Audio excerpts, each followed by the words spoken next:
Okay, so I made it. I'm in this gorgeous hotel room. The drive was good until the very end, and Jacksonville, to me, is a very confusing city, and part of the directions included make a U-turn. And I was like, what? And I have like less than hardly any gas left in the car, but I'm here. Oh my gosh, I even valeted the car because I was so nervous. I didn't mean to. I was like, yes, please take it. Just take it. I can't deal with it anymore. And I've got about an hour before I need to walk across the street. I'm still not sure where the venue is. I need to figure that out. I'm just here. I'm gonna relax for about 20 minutes because my brain is totally frazzled. And then I'm gonna update social media.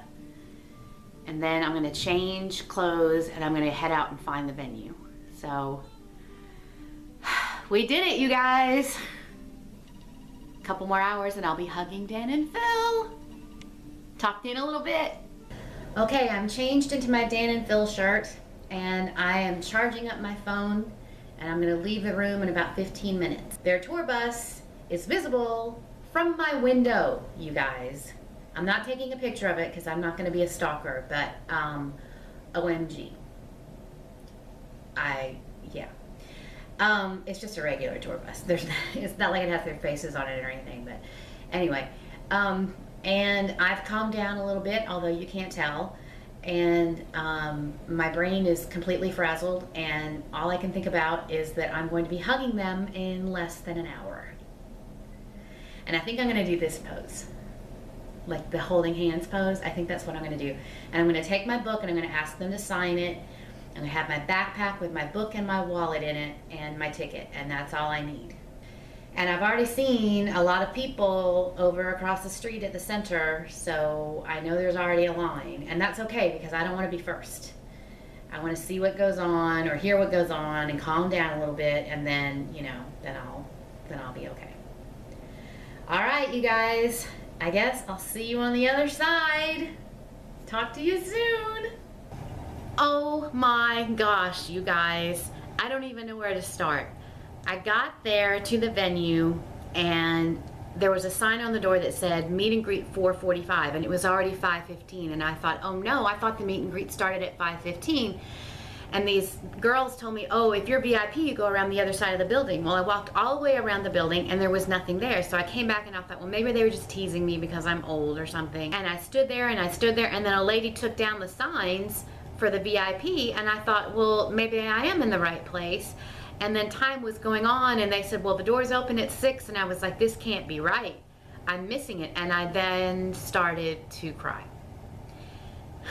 Because I didn't want to miss it and I had driven all that way and I had been so brave, you know what I mean? And I saw some people walk around the tour bus to the other side and I was like, well, I don't want to bother them in their tour bus. And I've already walked around the outside where you're allowed to go and that's not where they were lining up. And I thought, I'm gonna miss it. I have driven all this way and I'm gonna miss it. And I was just devastated. And then I saw a couple more people walk around that way and I was like, I'm gonna follow them. And then we happened to be walking by these doors. There was no signs. There was a black curtain in front of all of the doors. And this one lady, who worked there, opened the door from the inside and said, are you for VIP? And we were like, yes. And she let us in. And that's where we were supposed to be. And I was at the very back of the, almost the very, very back of the line. I just made it. And there was this really nice lady with a really strong British accent. I guess she came over with them and she was like, move along. I can't do a British accent. Move along, please, move ahead, open your books, get them ready, get your cameras ready. You know, she was trying to make things and she was very sweet.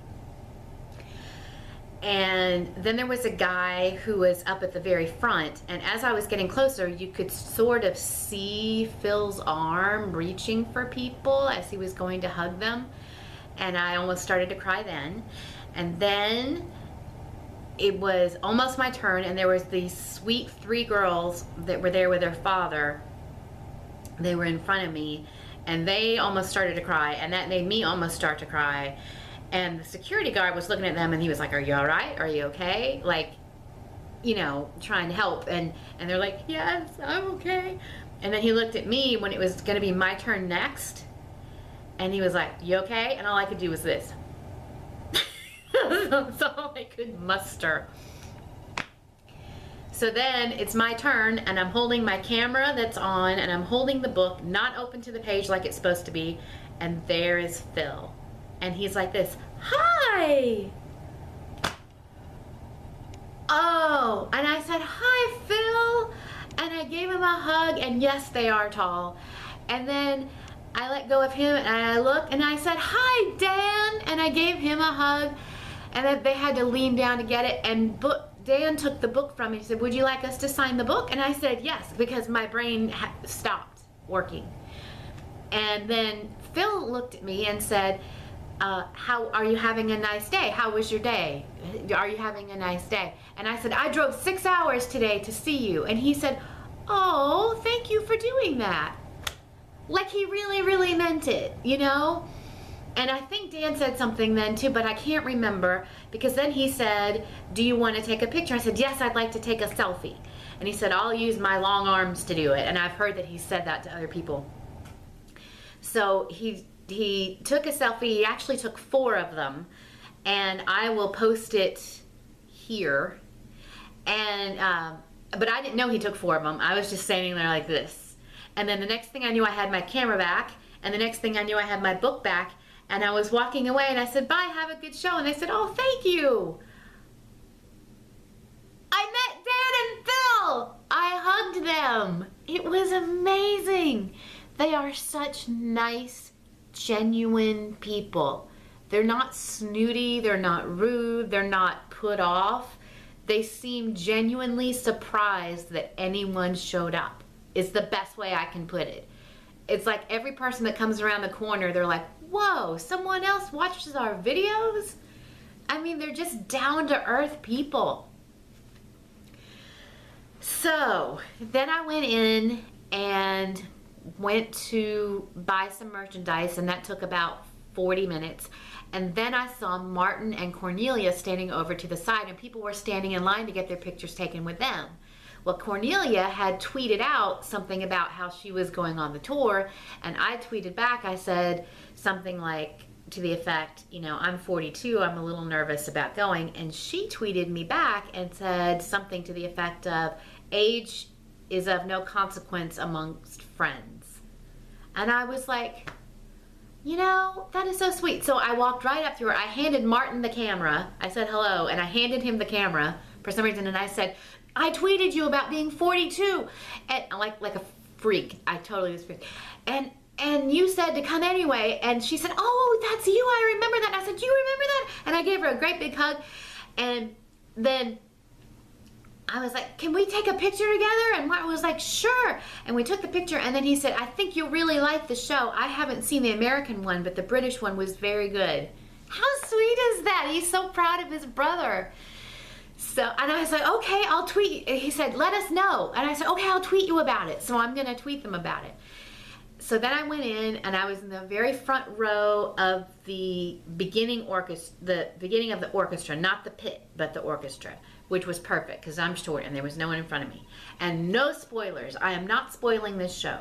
If you do not have tickets to see this show, you need to lie, cheat, beg, and steal, because this show is everything Dan and Phil. It is hilarious.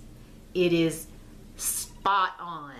I can't tell you. You have to be there. You have to see it.